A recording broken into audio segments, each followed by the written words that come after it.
You may have come across a cart, a Jehovah's Witness cart, and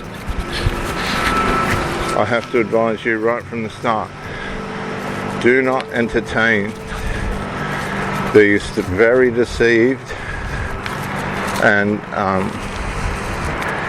brilliantly capable of deceiving groups. They've been entrained to believe lies, and they've been taught to teach lies. And it's a thing called theological abuse. Theological abuse. Now, there's different layers in which this works. There's different ways in which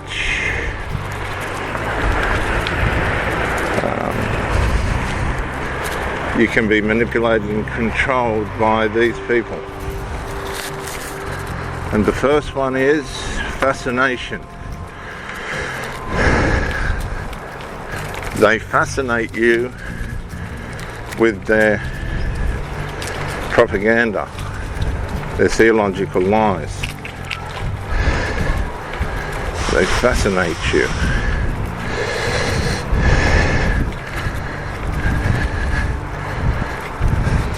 They get you on a journey, theological journey, looking for answers that you'll never ever find because they're not true. What they've got you looking for is not true. Doesn't exist. It's a delusion. I can remember in a relationship, on a relationship level,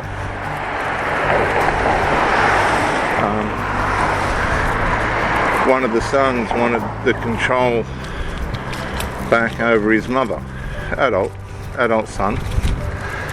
So he made up a fantasy which they all thought I was going to believe. I don't do fantasy, I don't do delusion. It doesn't lead anywhere except to nowhere. Let me just say that a bit more clearly. Delusions and things are roads which lead to nowhere. They put you in a time holding pattern. We're going around in circles trying to unravel, like the Jehovah's Witnesses in theological abuse. In a relationship, you're trying to unravel somebody else's delusion, which wastes time. It's all time wasting. So just leave if you're in one of those situations where a family member or the person that you're with is trying to assassinate who you are through their delusions. So the Jehovah's Witnesses will try and fascinate you with their theology. Then they're going to try and get you to invest, because they know once you start investing, you'll want a return. If you put time into something, you're going to want to try and get a return on the time that you've put in. So they get you to invest. Once you begin to invest, they know that's the first part of you being bonded, because they've got you on the journey of the road that leads to nowhere. This is what Jehovah's Witnesses do, because nobody wants to be on the road to nowhere on their own. The more the merrier.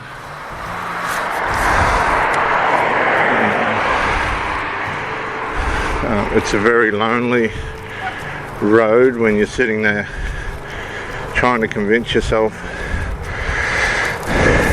and entertaining yourself with theological abuse, realizing that a lot of this stuff isn't adding up. And also that's the beginning of the numbing of your conscience, which means you really you've gone deep now. The conscience is being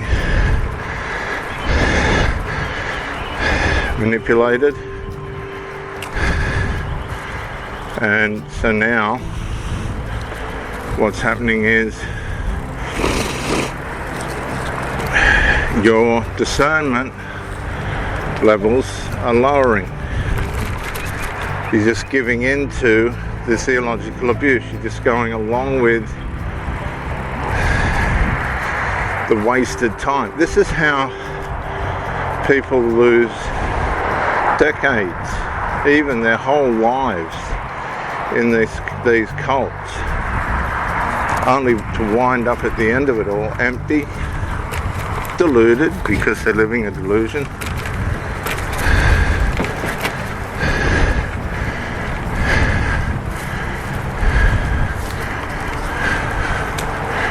Empty, deluded, and disappointed. All these things are about wasting time, and these people cannot have the peace that they say they have. They just can't, because delusion doesn't bring real peace. If you're going against your conscience and going against your mind, that is not going to end well for your serenity, particularly if you get to the end of your life and you realize I've been completely duped by a cult,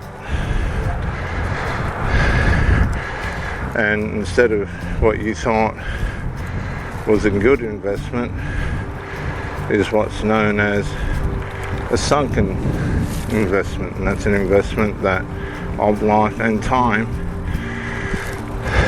that wasn't going to eventuate in anything positive. Of course, this can be very disappointing and lead to other mental health and physical health issues. You should never, ever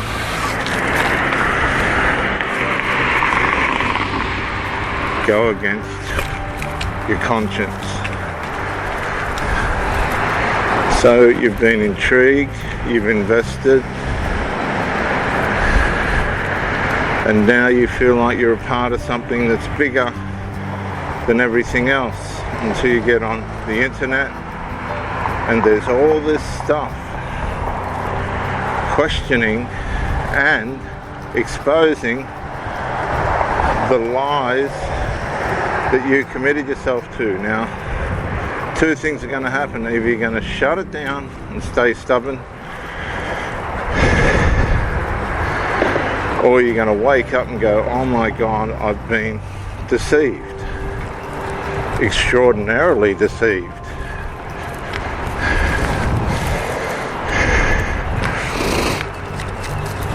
And remember, disappointment is the beginning of mental and physical health issues. So once you begin to wake up, I advise that you confirm that you've been deceived through gaining information against your coerced way of thinking. You have to get your discernment back. That'll take time to get your conscience back and start listening to it again. And as you begin to realize that Jehovah's Witnesses have completely, absolutely, completely and utterly lied to you and tricked and deceived you to get your money and to waste your time, my advice to you would be to micro-incrementally begin to disappear. Hold on to breaking away. Don't be influenced or led by guilt or shame back into the organization, because that's what they do. Leave. They'll shun you anyway to try and convince you to stay. And never ever go back, because once you've broken, like in a relationship, you've broken it. It's never quite the same if you go back.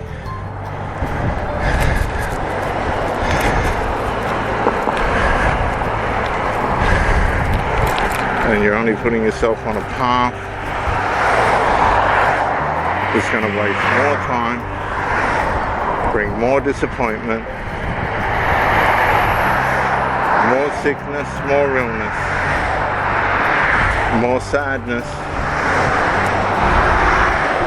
more micro-incremental theological abuse, which leads to all other abuses and vulnerabilities, sinfulnesses, and most of all, never, never ever go back.